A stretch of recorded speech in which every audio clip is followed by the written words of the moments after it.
Hello friends, welcome to Defence Matrix. तो सुबह जो हमने वीडियो अपलोड किया था वहाँ हमने बात करी थी कि कैसे डसॉ एविएशन द्वारा एक नई एमआरओ फैसिलिटी को खोलने का प्लान सामने रखा गया है जेवर इंटरनेशनल एयरपोर्ट के पास, जो कि उनका स्टैंड अलोन इनिशिएटिव है, जिसके अंतर्गत रफाल का तो एमआरओ किया ही जाएगा, साथ ही साथ यहाँ से मिराज का भी एमआरओ किया जाएगा और इवन इंडोनेशियन रफाल का भी एमआरओ करने का प्लान है। तो जब हम इस न्यूज़ को एक्सप्लेन कर रहे थे तो हमने यहाँ पर बताया कि कैसे ये फ्यूचर में डसॉ एविएशन की एमआरएफए पिच को ज़्यादा मजबूत करेगा, जिसके अंतर्गत रफाल उनके द्वारा ऑफर किए जा रहे हैं और एक तरीके से रफाल को लेकर जो इकोसिस्टम है वो डसॉ एविएशन द्वारा पहले से क्रिएट किया जा रहा है। तो इस वीडियो पर कई लोगों के कमेंट्स थे जहां पर ये कहा जा रहा था कि डसॉ एविएशन ने ट्रांसफर ऑफ टेक्नोलॉजी से मना कर दिया है, तो ये चीज़ आगे कैसे मटेरियलाइज हो पाएगी।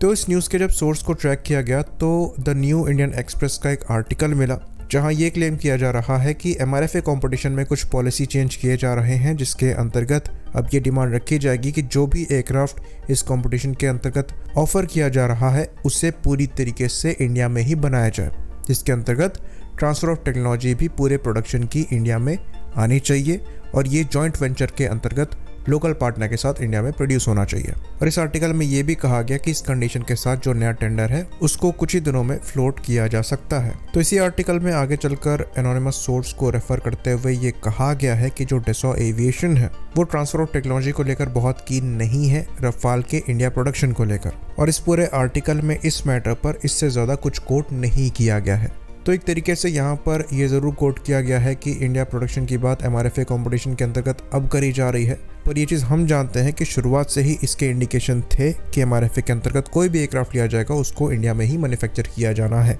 इवन डसॉ के सीईओ द्वारा पास्ट में खुद ये चीज़ कही गई है कि अगर 100 के ऊपर इंडियन एयरफोर्स द्वारा ये एयरक्राफ्ट ऑर्डर किए जाते हैं तो इनकी प्रोडक्शन लाइन को इंडिया शिफ्ट करने पर विचार किया जा सकता है।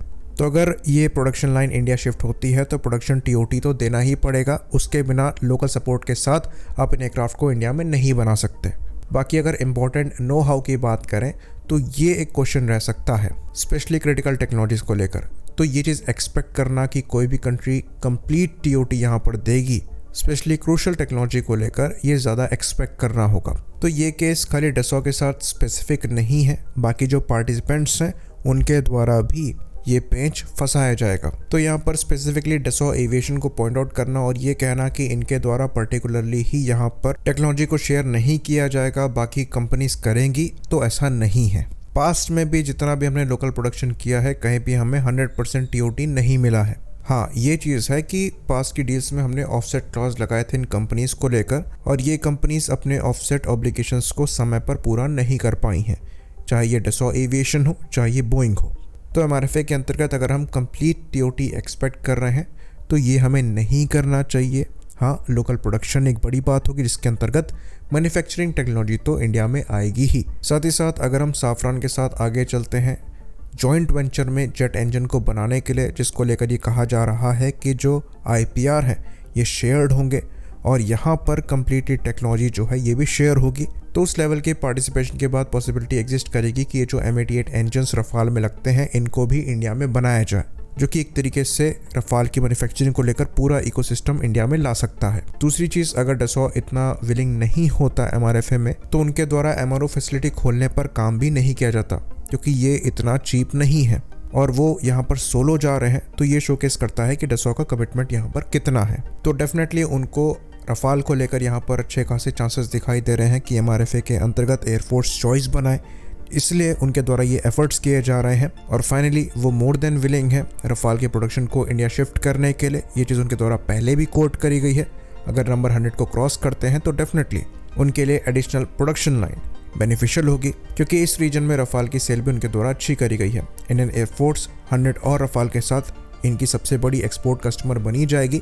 साथ ही साथ यूएई और इंडोनेशिया ने भी 80 और 40 के नंबर में रफाल परचेज किए हैं, जिनके फर्दर नंबर बढ़ने के भी चांसेस एग्जिस्ट करते हैं। और जहां तक रफाल का प्रोडक्शन रेट है ये उसको केटर नहीं कर पाएगा, तो एडिशनल जो प्रोडक्शन लाइन इंडिया में होगी वो इनको बेनिफिट ही करेगी। तो ये एक तरीके से डसॉ के लिए विन विन सिचुएशन है।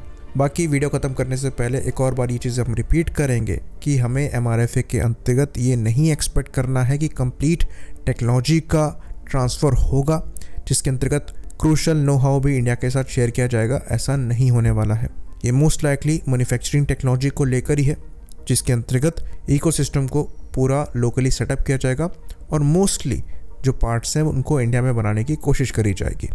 आई होप इन्फॉर्मेशन यहाँ पर क्लियर रही हो। इसी बात पर इस वीडियो को हम ख़त्म करेंगे। लाइक करिए, सब्सक्राइब करिए। जय हिंद।